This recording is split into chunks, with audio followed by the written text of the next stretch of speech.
자, 이어서 여러분들 이제 우리 등기 신청 절차에 대해서 이제 구체적으로 공부를 하실 겁니다. 여러분들 그 교재는요, 등기 신청 절차에서 218페이지부터 쭉 나오는데, 우리 기초 과정에서는요, 제가 지금 이제 칠판을 통해서 좀 설명드리는 부분만, 그것만 여러분들이 좀 정리를 하셨다가, 그것만 조금 복습해서 기억을 좀 해 두시자고요. 자, 등기 신청 절차입니다.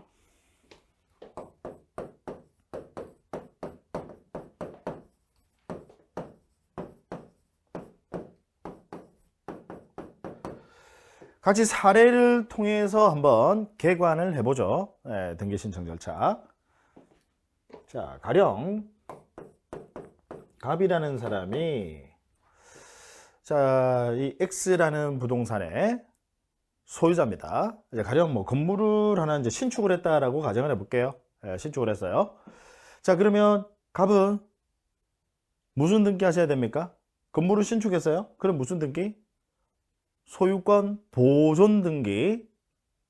기억하시죠? 건물을 신축하면 소유권에 관한 최초의 등기로서 이제 소유권 보존 등기라는 걸 하셔야 돼요. 그럼 이제 소유권 보존 등기를 하시게 되면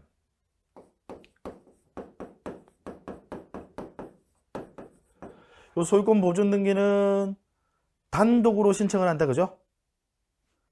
기억하셔야 돼요. 여러분, 소유권 보존 등기 논리적으로 아예 의무자의 개념을 생각할 수 없습니다. 그래서 소유권 보존 등기는 단독으로 신청을 합니다. 그래서 단독으로 신청을 하고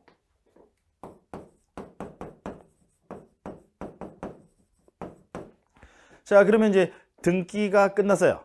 보존 등기를 신청을 해서 이제 등기관이 접수하고 이제 심사해서 이제 그 이후 절차는 나중에 또 곧 이어서 살펴봅니다. 그래서 등기가 완료가 됐습니다. 그래서 등기가 끝나게 되면요, 우리 갑이 이제 새로운 등기부상 권리자가 나타났다, 그죠? 그럼 새로운 권리자가 나타나면 우리 갑에게 등기필 정보라는 걸 통지해 줍니다. 갑에게 등기필 정보.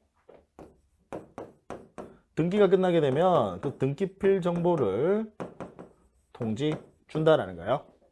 자, 그래서 이제 갑이 이제 건물 여러분 새로 이제 신축하신 분들 있죠. 건물 신축하신 분들 소유권 보존 등기가 끝나게 되면 우리 등기소에서는 이제 갑이 소유자잖아요. 그럼 등기가 끝나게 되면 등기필 정보라는 걸 통지해 줍니다. 그럼 갑이 이제 가지고 있는 거예요. 그럼 이제 갑이 가지고 있다가 이걸 갑이 예를 들어서 다른 사람 을에게 매매를 합니다. 판다 이 말이죠. 팔아요. 자, 그러면 의무자는 누구죠? 이제 매매를 원인으로 소유권 이전이라는 걸 하셔야 되거든요. 매매를 원인으로 소유권 이전, 이제 소유권이 이제 파니까 갑에서 을로 넘어가는 거예요. 그럼 소유권 이전 등기를 하셔야 되는데, 이 소유권 이전 등기에 있어서 의무자는 누굴까요? 소유권 이전 등기에 있어서 의무자, 매매를 원인으로 소유권 이전 등기를 하셔야 되는데, 이 소유권 이전 등기에 있어서 의무자는 누구? 갑이 의무자가 된다.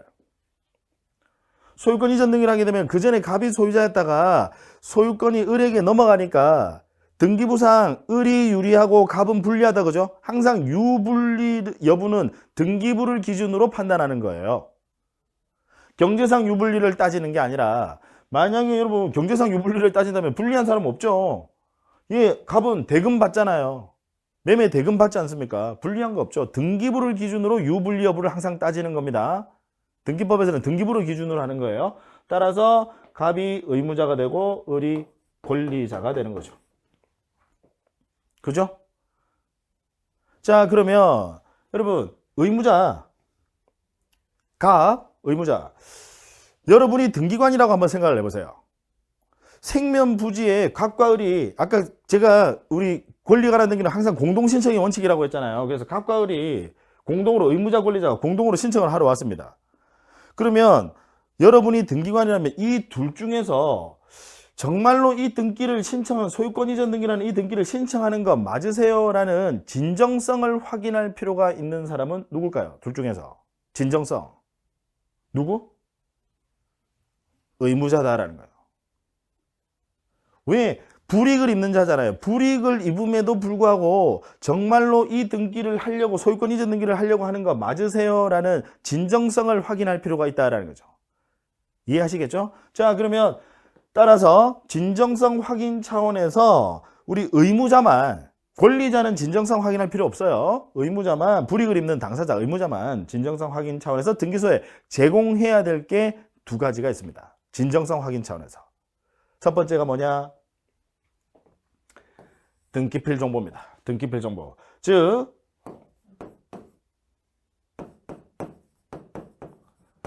갑이 소유권 보존 등기가 끝나고 받았던 그 등기필 정보 있죠? 그 등기필 정보를 등기소에 제공해 주셔야 돼. 이번에는 갑이 의무자니까 소유권 보존 등기했을 때, 취득했을 때 그때 받았던 등기필 정보에 있는 그 내용을 우리 등기소에 제공을 해 주셔야 돼. 이번에 소유권 이전 등기에서 갑이 의무자니까. 그 다음 또 뭐도 진정성 확인 차원에서 등기소에 제공해 주셔야 되냐면 인감증명. 요 두 가지 등기소에 제공해 주셔야 된다. 자, 그러면 이제 앞으로 소유권 이전 등기가 끝났습니다. 그럼 이제 등기가 끝나게 되면 이제 등기부상 소유자는 누구예요? 을이에요. 그러면 등기 끝나게 되면 이제 네가 권리자다라는 또 징표를 을에게 우리 등기관이 주는 겁니다. 그게 뭐예요? 등기필 정보 통지죠.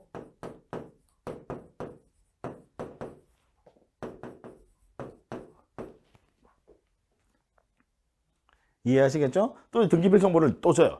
자, 여기서 여러분들이 하나 알아두셔야 될 것은 이 등기필 정보는요, 유가증권의 개념이 아닙니다. 유가증권이라는 게 이제 무슨 이야기냐면, 뭐, 왜 어음이나 수표처럼, 왜 수표 쓰실 때 어떻게 써요? 뭐 뒤에 뭐 적어가지고 넘겨주잖아요. 그럼 그거 가지고 또 그 사람이 받아서 또 다른 데 쓴다? 그러면 또 자기 이름 쓰고 또 넘겨줘요. 그런 넘겨주고 하는 그 유가증권이라는 게 증권 자체가 가치가 있다는 거예요. 가치가 있다라는 뜻이거든요. 유가가. 증권 자체가 가치가 거기에 화체되어 있다라는 거예요. 그걸 이제 유가증권이라고 하는데 우리 등기필 정보는 유가증권이 아니라 뭐랑 똑같으냐면 왜 여러분 은행 예금하면 통장이죠. 통장. 통장 분실하면 내 예금 다 소멸해 버리는 겁니까? 아니에요. 그냥 그 통장은요. 증권은 맞는데 그냥 그건 증거증권일 뿐이에요. 거기에 내 예금이 얼마가 있다라는 게 기록되어 있는 그냥 증거일 뿐이다라는 거예요. 증거증권이다라고. 등기필 정보도 마찬가지입니다. 이 등기필 정보 뭐 분실하게 되면 소유권 잃고 그런 거 아니에요. 등기필 정보 분실했다고 여러분 소유권 잃고 그런 거 아닙니다. 유가증권의 개념 아니에요. 그러니까 그냥 이거 그러니까 갑이 등기필 정보 아까 제공한다라고 그랬죠. 갑이 의무자니까 소유권 보존 등기했을 때 받았던 그 등기필 정보를 그걸 이제 다시 제공한다는 등기필 정보를 등기소에 제공한다. 진정성 확인 차원에서. 그럼 이걸 받아다가 다시 이걸 을에게 주고 하는 이런 개념 아니다. 새로운 등기필 정보를 만들어서 등기관이 작성해서 통지해 준다. 을에게. 이제 네가 새로운 권리자야. 이 말. 되셨나요? 자, 그다음. 그럼 이번에는요. 이 을이 병에게요. 저당권을 설정을 합니다. 이제 돈이 필요한 거죠. 저당권을 설정한다. 그럼 이 저당권 설정에 있어서 의무자는 누굴까요? 저당권 설정에 있어서 의무자. 내 소유 부동산에 여러분 저당권이 설정이 되면 지금 소유자가 을이거든요. 내 소유 부동산에 저당권이 설정이 되면 좋아요, 안 좋아요? 안 좋아요. 없는 게 좋은 거지. 그죠? 따라서 이 저당권 설정에 있어서는 을이 의무자고요. 병이라는 사람은 저당권자거든요. 저당권자. 이제 좋은 거죠. 등기부상 권리를 취득하게 되는 거니까 권리자. 그래서 역시 공동으로 신청한다. 자, 그러면 뭐 제공해 주셔야 돼요? 의무자는 진정성 확인. 의무자는 진정성 확인. 그럼 뭐? 등기필 정보. 또 하나가 뭐? 인감증명. 자, 등기필 정보는요. 내가 권리 취득했을 때, 즉 을이 권리 취득했을 때 받았던 이 등기필 정보 있죠? 소유권 취득했을 때 등기 끝나고 나면 등기필 정보 준다라고 했잖아요. 그 등기필 정보를 이번에는 의무자일 때 제공하는 겁니다. 이거 가지고 있다가 아까 마찬가지였죠. 갑도 소유권 보존 등기하고 해서 등기 끝나게 되면 등기필 정보 준다라고 했잖아요. 그거 가지고 있다가 이번에 이렇게 제공하는 거다 이 말이죠. 진정성 확인 차원에서 정말로 저 저당권 설정 등기 하는 건 맞는 거예요 라고 하면서 진정성 확인 차원에서 등기필 정보를 제공하고 그 다음 역시 인감증명도 제공합니다. 등기소에. 되셨나요? 자, 그러면 이제 저당권 등기부상 이제 1구에 새로이 순위번호 1번 저당권 설정에서 병이라고 이제 기재가 됐어요. 등기부상 새로운 권리를 취득했다 그죠? 병 새로운 권리 취득했어요. 그러면 역시 병에게 뭘 줘요? 등기필 정보를 작성 통지합니다. 그럼 여기서 말하는 이제 등기필 정보는 저당권에 관한 등기필 정보죠. 앞에는 소유권에 관한 등기필 정보고. 그죠? 자, 그러면 자, 이번에는 이제 병이요. 정에게 이번에는 자신이 가지고 있는 이 저당권을요.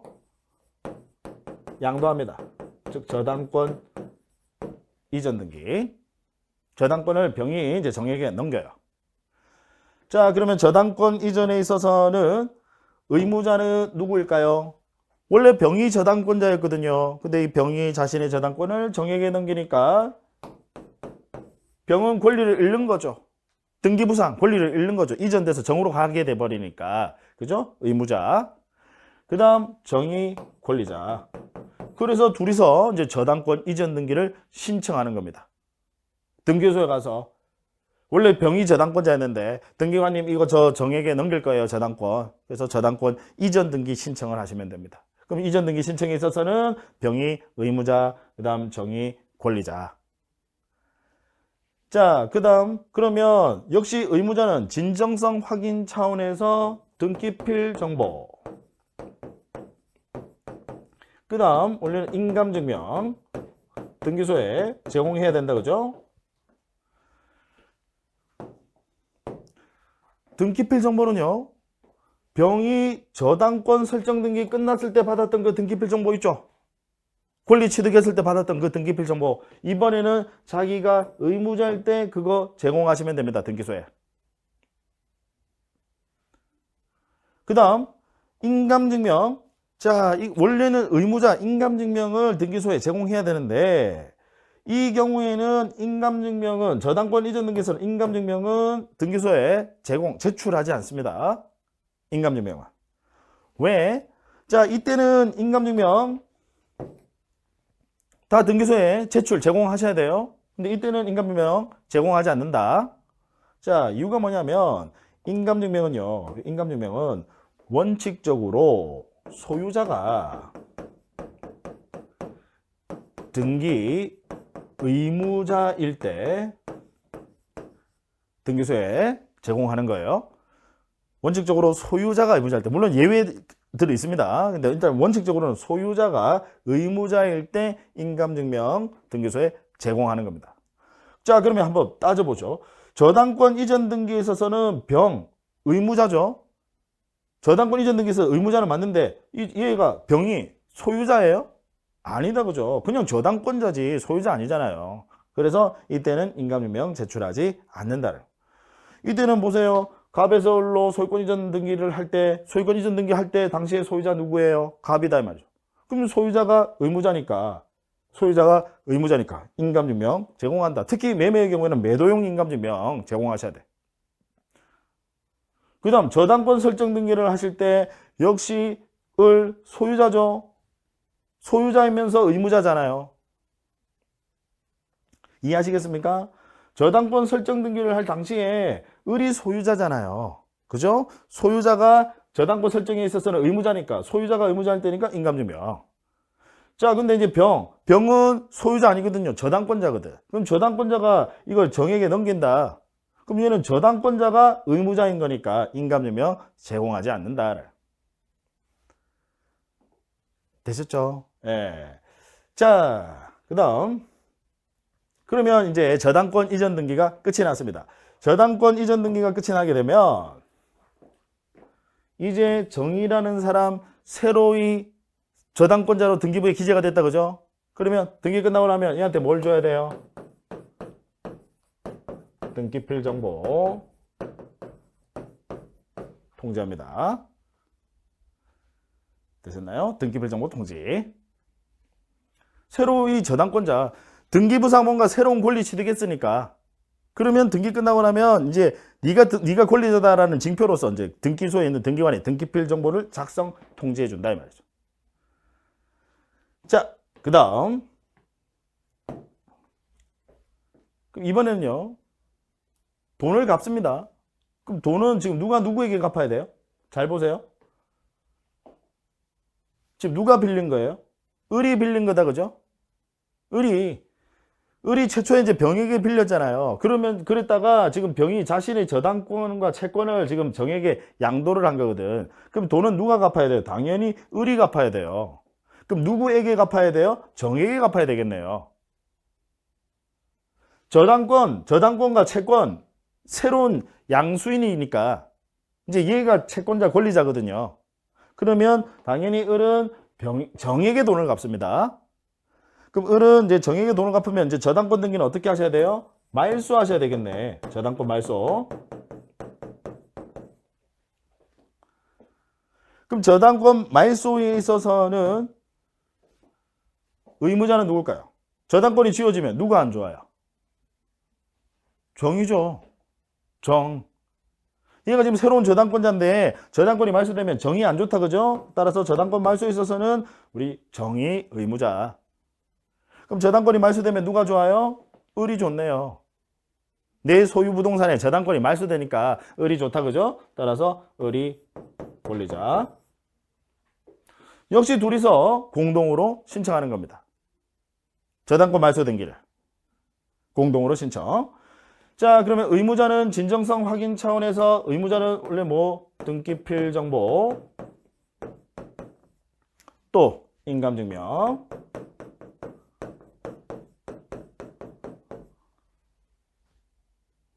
되셨나요? 자, 그러면 등기필 정보는 권리 취득했을 때 받았던 그 등기필 정보를 등기소에 제공하시면 되고 그 다음 인감증명은 그럼 어떨까요? 한번 이제 여러분들이 생각해 보죠. 원래 진정성 확인 차원에서 의무자는 등기필 정보와 인감증명을 등기소에 제공해 주셔야 되는데 이 경우에 인감증명 정 소유자입니까? 아니다, 그죠? 저당권자죠. 따라서 인감증명은 제공하지 않습니다. 되셨나요? 네. 자, 그러면 이제 저당권 말소 등기가 끝이 났습니다. 저당권 말소. 등기 끝나고 나면 권리자에게 원래 뭐 줘야 돼요? 등기필 정보. 잘 생각해 보자고요. 지금 저당권 말소 등기하면서 뭔가 새로운 권리를 취득한 게 있습니까? 뭔가 새로운 권리를 취득했을 때 이제 네가 권리자다라는 징표로서 이제 등기소에 있는 등기관이 그자에게 등기필 정보를 작성 통지하는 거예요. 근데 지금 있던 저당권이 말소됨으로 인해서 반사적으로 이익을 누리는 건 맞지만 등기부상 이익이 있는 건 맞지만 지워짐으로 인해서 이익이 있는 건 맞지만 뭔가 새로운 권리를 적극적으로 취득한 바가 있습니까? 없죠. 따라서 이때 을에게는 저당권 말소 등기가 끝나더라도 을에게는 등기필 정보는요 작성 통지하지 않습니다. 등기필 정보 통지는 안 해요. 대신에 뭐만 해줍니까? 을에게 뭐만? 등기가 끝났다라는 완료 통지만 합니다. 등기필 정보는 작성 통지하지 않고요. 완료 통지만 한다라는 거. 등기필 정보 통지까지 적어야 될 것 같아요. 등기필 정보 통지는 하지 않고요. 안 준다 이 말이죠. 아예 작성 자체는 안 해요. 새로운 권리를 취득한 게 아니니까. 이 등기필 정보의 개념 아시겠습니까? 여러분 새로운 권리를 취득했을 때 우리 등기필 정보는 조금 이따가 나중에 이 부분 또 설명을 드릴 부분이에요. 등기필 정보라고 하는 것은 뭔가 새로운 권리를 취득했을 때 이제 네가 권리자다라는 징표로서 그자에게 주는 건 등기 끝나고 나면 주는 건데 저당권 말소, 즉 말소 등기는 뭔가 새로운 권리를 취득한 건 없다. 반사적으로 이익을 누리는 건 맞지만 그래서 을이 저당권을 말소하면 좋은 건 맞지만 뭔가 새로운 권리를 취득한 건 없으니까 등기필 정보는 작성 통지하지 않고 등기가 끝났다는 사실 완료 통지만 한다라는 거. 자, 지금 제가 여러분 이 등기 신청 절차를요, 여러분들 교재 아까 거기 말씀드린 대로 218페이지부터죠. 218페이지부터 그 나와 있는 218페이지부터 자 237페이지까지 18페이지부터 237페이지까지 218페이지부터 237페이지까지 있는 그 내용을요. 제가 사례를 통해서 간단하게 이제 개관을 했고 우리 기초 과정에서는 요 부분만 머릿속에 좀 담아 두시면 됩니다. 이거 담아두기도 처음에 하시는 분들은 쉽지 않으실 거예요. 근데 자꾸 생각을 하면서 연습을 여러분들이 하셔야 됩니다. 항상 논리학이에요. 앞에 게 잘 안 되면요. 이런 기초 과정이 잘 안 되면 기본 과정 가셔도 또 힘들어. 더 힘들어져요. 이제 뭔가 자꾸 또 좀 더 깊이 있게 들어가면서 새로운 내용들이 자꾸 추가가 되니까 이제 깊이 있게 들어간단 말이에요. 그러니까 여러분들이 더 힘들어요. 근데 앞에 과정들이 잘 돼 있으면요. 이제 새로운 내용 들어가면 오히려 더 재미가 있고 수월해져요. 아니 뭐 수월까지는 아니더라도 재미가 있어요. 뭐 아는 게 별로 힘들지 않다라는 거예요. 그래서 제가 앞에 입문과정 수업도 꼭 들어보셔라. 입문과정 수업 들으시고 그 다음 기초과정 수업 조금 바쁘고 힘들더라도 여러분들이 자꾸 이렇게 정도를 걸으셔야 돼. 자꾸 좀 편법을 쓰려고 하시면 안 돼요. 되도록이면 아직은 시간이 있지 않습니까? 제가 뭐 지금 뭐 한 7, 8월 정도 됐다. 그러면 또 이야기는 다르겠지만 7, 8월 됐는데 지금 뭐 여기서 막 앞에서 뭐 지금 기초를 하고 그럴 그건 아니죠. 그죠? 일단 늦게 시작하신 분, 예를 들어 뭐 7, 8월에 어떤 분이 7, 8월에 처음 시작을 하신다. 근데 그분 보고 뭐 기초 과정 수업 듣고 뭐 기본 과정, 뭐 입문 과정 수업 들으라. 저는 그렇게 말하지 않습니다. 처음 하신 분들은 만약에 7, 8월에 처음 하신다. 그분들은 똑같이 같이 문제 푸셔야 돼. 최대한 어쨌든 합격 가능성을 높이기 위해서는 어차피 문제풀이 싸움이니까 문제를 푸셔야죠. 다만 아직은 여러분 그 문제를 풀기 위한 준비 과정으로서 여러분들이 뭔가 문제를 원활하게 풀기 위한 그 준비를 할 수 있는 충분한 지금 시간적인 여유가 있거든요. 그러니까 입문과정 수업 꼭 들으시고 기초과정 자꾸 반복을 해 주시기를 당부 말씀드립니다. 이제 제가 이제 등기 신청 절차를 이제 같이 이제 개관을 해 봤고요. 사례를 통해서 같이 한번 개관을 해 봤습니다. 이어서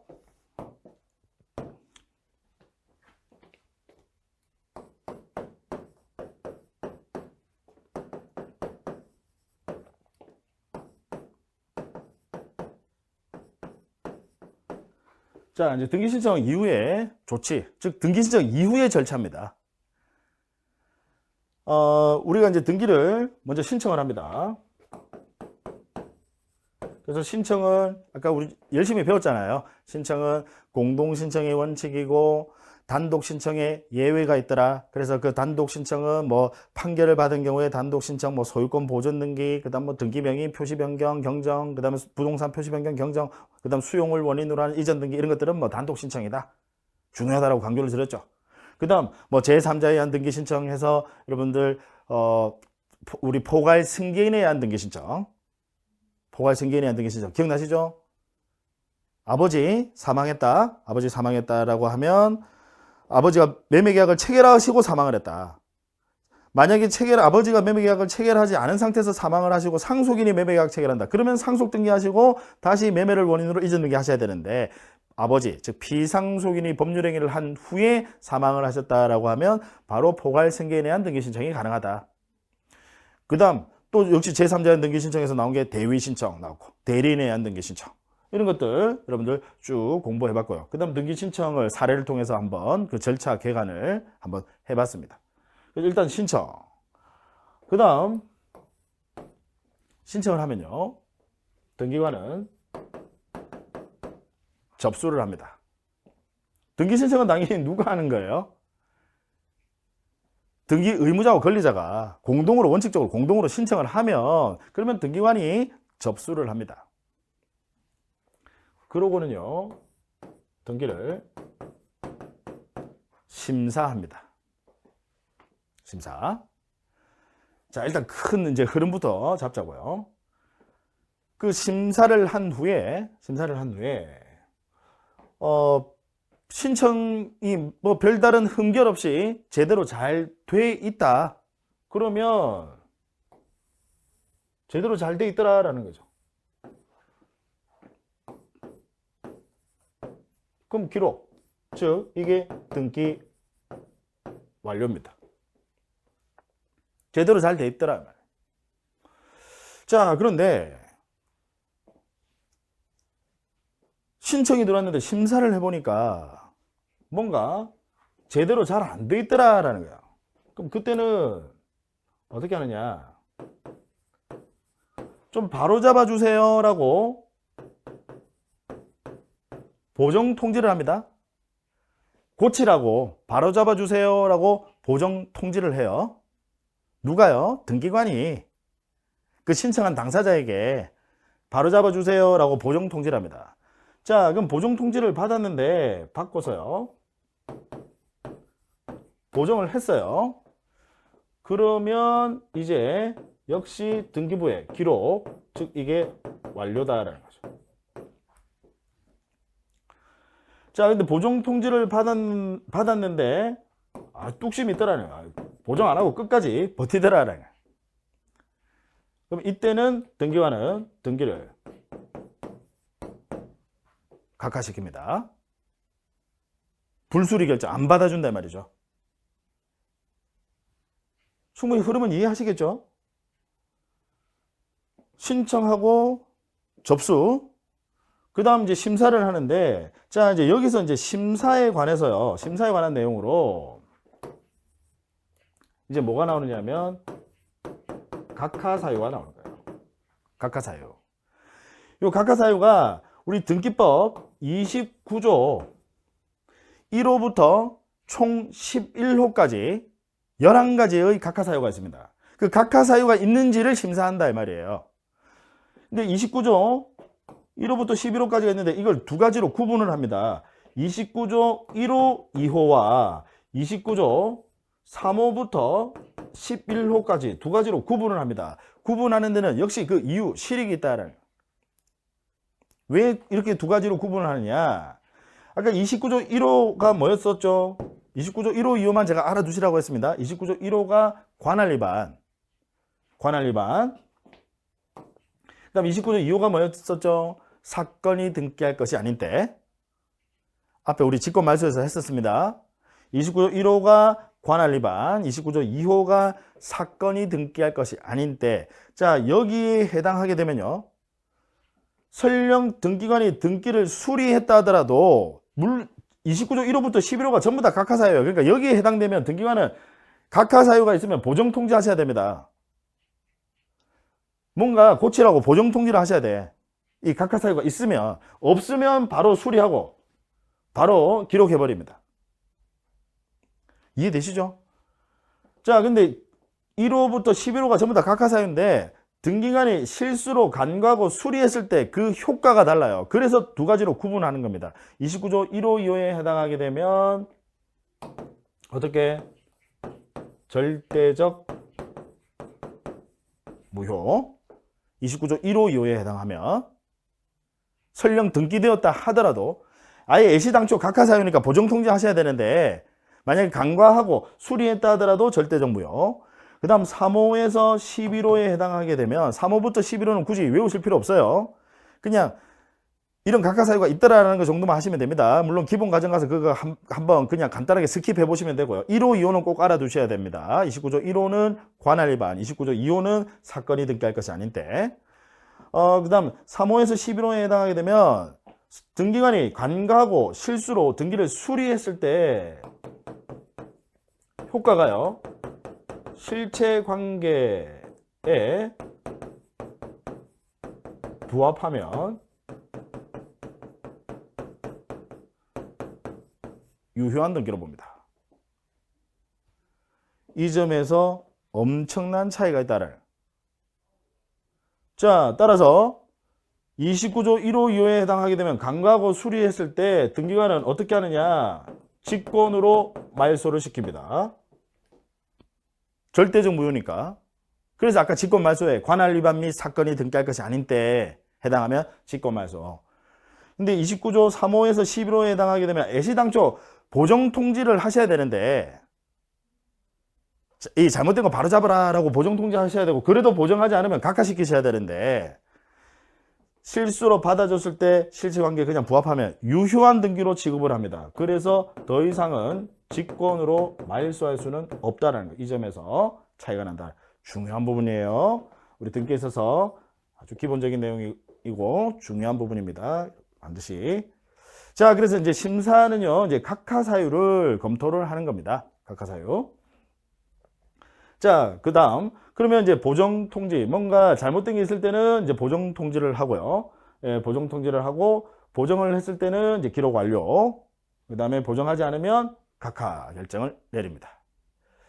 자, 그 다음. 여기서 또 하나 알아두셔야 될 게, 여러분, 고치라고 통지를 할 때는요, 고치라고 통지를 할 때는 방법에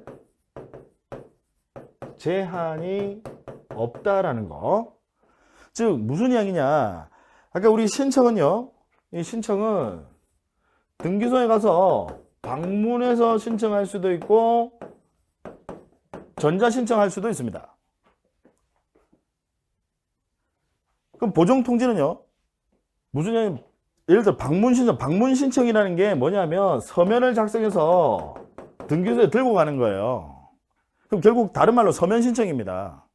그럼 고치라고 통지는 서면 신청했을 때는 뭐 서면으로 통지를 해줘야 되고 전자 신청했을 때는 전자적인 방법으로 통지해야 되고 그게 아니라 보정 통지는 아무 방법이나 상관없다라는 거. 주로 전화 많이 겁니다. 등기소에서. 신청인의 전화번호를 기재하거든요. 그래서 뭔가 고치라고 할 때는 제일 빠른 게 전화 통화 아닙니까? 그래서 보정 통지는 주로 전화 많이 걸어요. 그래서 보정 통지는 방법의 제한이 없다라는 거. 다만 보정 통지를 받고서 보정을 하실 때, 여러분,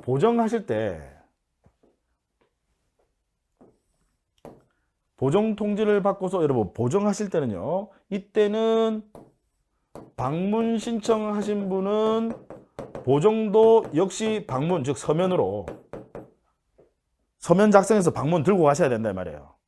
방문 신청하신 분은. 그 다음 전자 신청하신 분은 보정할 때도 전자로 보정하셔야 됩니다. 한 길만 선택하시라 이 말이지. 여기까지 되세요? 다시. 보정 통지는요, 방법에 제한이 없습니다. 등기관이 고치라고 통지할 때는 주로 전화 많이 걸어요. 방문 신청이니 전자 신청이니 따지지 않고, 그죠? 방법에 제한이 없는데, 보정하실 때는 방문, 즉 등기를 서면 작성해서 방문 신청하신 분은 보정하실 때도 통지받고서 보정하실 때도 고치 바로 잡으실 때도 역시 방문해서 서면 작성해서 방문해서 보정서 작성해서 방문해서 제출하셔야 되고, 전자 신청하신 분은 역시 보정도 전자적인 방법으로 인터넷 등기소에 접속을 해서 전자 보정하셔야 된다. 되셨죠? 자, 그 다음 지금 이 등기가 기록 완료, 자, 이 시점 전까지 기록 완료되거나 아니면 등기가 각하되기 전까지 이 시점, 자, 요 시점 전까지는, 이 전까지입니다. 뭘 할 수 있느냐? 취하 가능합니다. 나 이거 안 할래요 라고 취하 가능하다라는 거. 어느 때까지인지 아시겠죠? 등기가 기록되거나 그 다음 각하 결정이 있기 전까지, 이미 기록돼 버리거나 각하 결정이 나면 더 이상은 취하 안 돼요. 이 전까지는 취하가 가능하다. 다만 취하를 하실 때도 마찬가지로 방문 신청하신 분은 취하도 방문해서 취하서 작성해서 제출하셔야 돼요. 그 다음 전자 신청하신 분은 취하도 전자적인 방법으로 전자 취하하셔야 됩니다. 한 길만 선택하라 이 말이죠. 자, 그러니까 이제 여러분,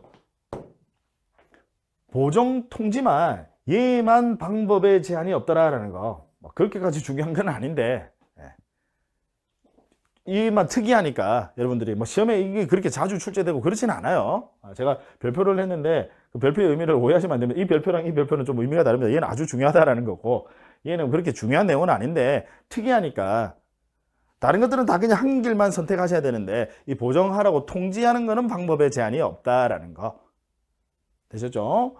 자, 그 다음. 여러분, 우리 등기가 이제 기록 완료가 되게 되면, 이 기록 완료가 되게 되면요. 등기필 정보. 그 다음 또 하나가 등기 완료 통지입니다. 즉, 등기필 정보를 통지하고 및 등기 완료 통지인데요. 이 둘 사이는 이제 밑입니다. 등기필 정보 및 등기 완료 통지인데, 등기필 정보는 어떤 경우에 등기필 정보를 주느냐? 새로운 권리를 취득했을 때, 새로운 권리를 취득했을 때 등기필 정보 준다. 권리 취득했을 때. 그래서 아까 제가 조금 전에 여러분 기억나시죠? 우리 말소 등기는 그냥 있는 등기를 지우는 거예요. 지움으로 인해서 반사적으로 이익을 누리는 자는 있지만 새로운 권리를 취득한 바는 없거든요. 그러니까 그때는 등기필 정보는 안 준다는 거예요. 등기필 정보는 새로운 권리를 취득했을 때 네가 이제 권리자다라는 징표로서 등기필 정보를 작성 통지한다. 그 다음 등기가 끝나게 되면 등기 완료 통지는 항상 해줘요. 등기 완료 통지. 완료 통지는. 그래서 권리를 취득했을 때는 등기필 정보를 주는 것은 물론이고 뭐까지? 완료 통지. 등기필 정보 및 완료 통지를 합니다. 그 다음 권리 취득하지 않았을 때는 등기를 함으로 해서 권리 취득하지 않았다. 대표적 예가 아까 말소 등기도 있었지만 예를 들어서 등기 명의인 표시 변경 등기를 했다. 내가 개명을 해서 등기 명의인 표시 변경 등기를 신청을 했어요. 그럼 등기 끝나고 나면 등기필 정보를 작성 통지한다. OX. X. 등기 명의인 표시 변경 등기 하더라도 내가 뭔가 새로운 권리 취득한 거 있습니까? 없어요. 그럼 그때는 뭐만? 완료 통지만 한다. 이해되시죠? 새로운 권리 취득했을 때는 등기필 정보 및 완료 통지하는 거고 권리 취득을 한 게 아닐 때는 뭐만? 완료 통지만 한다. 되셨죠? 이 시스템도 역시 잘 아셔야 돼요. 새로운 권리를 취득했을 때는 등기필 정보 및 등기 완료 통지해 주는 거고 그 다음 새로운 권리를 취득한 게 아닐 때는 등기 완료 통지만 한다라는 거. 되셨죠? 자, 그 다음 등기가 이렇게 기록 완료되거나 아니면 등기가 각하 결정이 있을 때 여기에 대해서 또 불만이 있으신 분들 있을 수 있잖아요. 그죠? 불만이 있으신 분들. 그럼 그분들은 뭐 할 수 있다? 이의신청 할 수 있다라는 거. 불만 있으신 분들은 뭔가 이거 나 인정 못하겠다 이렇게 이의가 있으신 분들, 불만 있으신 분들은 이의 신청할 수 있다. 그러면 아까 왜 이의 신청 우리 하게 되면 명령의안 등기에서 살펴봤었죠. 이의 신청 절차에서는 우리 법원에서 명령을 내려서 명령에 의해서 등기를 한다. 따라서 이때 법원은 단순한 관공서가 아니라 등기관의 상급기관으로서 작용을 하는 거니까 우리 등기관은 각하를 할 수가 없다라는 거. 명령에 의한 등기는 이제 이의 신청을 통해서 이제 법원에서 명령을 내리게 되면 그때는 더 이상 각하는 할 수는 없다라는 거. 그죠? 그다음에 이 기록에 대해서도 여러분 이의 신청할 수 있고요. 이 각하 결정에 대해서도 즉 등기 완료에 대해서도 이의 신청할 수 있고 그다음 각하 결정에 대해서도 이의 신청할 수 있습니다. 무슨 이야기냐? 안 받아준 거에 대해서 이의 신청할 수 있다. 그건 뭐 여러분 당연히 이해하시겠죠? 왜 내 등기 안 받아주세요? 라고 이의 신청할 수 있고 그 다음 받아줬을 때도 이 등기 받아주면 안 될 건데 예를 들어서 비닐하우스다 그러면 등기 받아주면 안 되잖아요. 안 되는데 등기관이 친해 서로 그래서 등기를 받아줬어요. 내지는 오늘은 너무 기분이 좋아 그래서 오늘은 들어오면 웬만하면 다 받아줄 거야 하면서 등기를 받아줬어. 비닐하우스. 그럼 뭔가 받아주면 안 될 등기에 대해서 받아줘 버리는 바람에 거기에 대해서 이해관계는 있을 수 있단 말이에요. 그 이해관계는 역시 이의 신청할 수 있다는 거. 그래서 기록 완료에 대해서도 이의 신청할 수 있지만 각하에 대해서도 이의 신청할 수 있다. 그래서 이걸 이제 어떻게 표현하냐면 적극적 부당에 대해서도 이의 신청할 수 있고 적극적 부당 이제 뭐 말하는지 아시겠죠? 등기가 기록됐다 이 말이죠.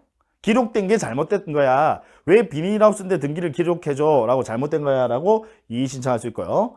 그 그 다음 각하, 즉 소극적 부당에 대해서도 이의 신청할 수 있다라는 거. 되셨죠? 그래서 여기에 대해서 다 이의 신청할 수 있다라는 거. 자, 그 다음 그러면 우리 이제 등기가 기록 완료되었음을 전제로 각하되면 당연히 효력은 발생하지 않는 거고요. 등기의 효력은 발생하지 않는 거고, 등기가 기록 완료되었음을 전제로 언제 등기의 효력이 발생하느냐? 언제? 접수한 때 효력이 발생한다. 그래서 이때 등기의 효력이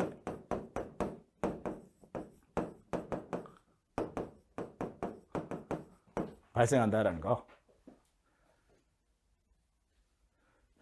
완료된 것을 전제로입니다. 완료되지 않고 각하가 되면 당연히 효력 발생 안 하는 거예요. 완료되었음을 전제로, 완료되었을 당시 이때 등기의 효력이 발생하는 게 아니라 앞에 소급해서 등기가 접수됐을 때 등기의 효력이 발생한다. 자, 이에 관해서 제가 조금만 부연 설명을 드리면요.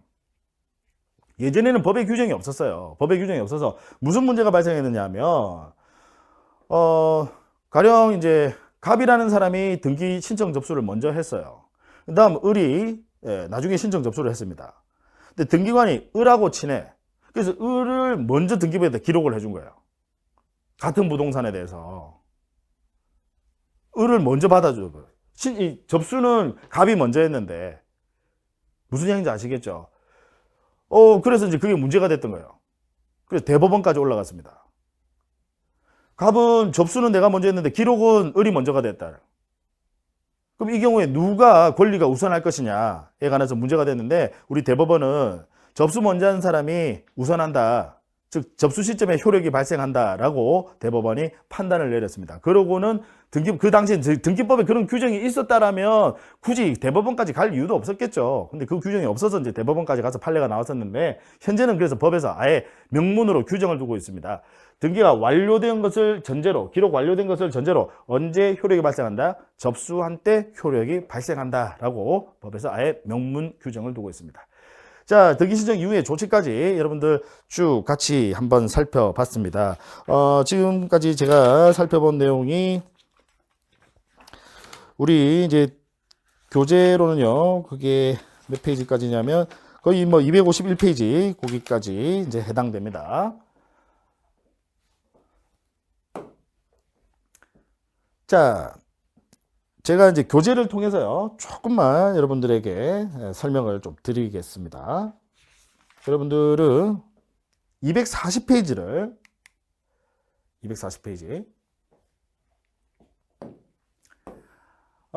교재 240페이지 보시면요, 29조 1호부터 해서 쭉 각하 사유가 나옵니다. 각하 사유가 나오는데, 아까 제가 말씀드린 게 여러분들은 1호 2호만 좀 봐두시라고 말씀을 드렸습니다. 제가 이제 이 부분은 기본 과정 가면 조금 자세하게 설명을 드릴 건데, 3호부터 11호는 그냥 눈으로만 한번 쭉 스킵하고 그냥 가시면 됩니다. 굳이 뭐 특별히 그걸 막 읽고서 막 이렇게 외우고 하시면 전혀 필요 없으시고요.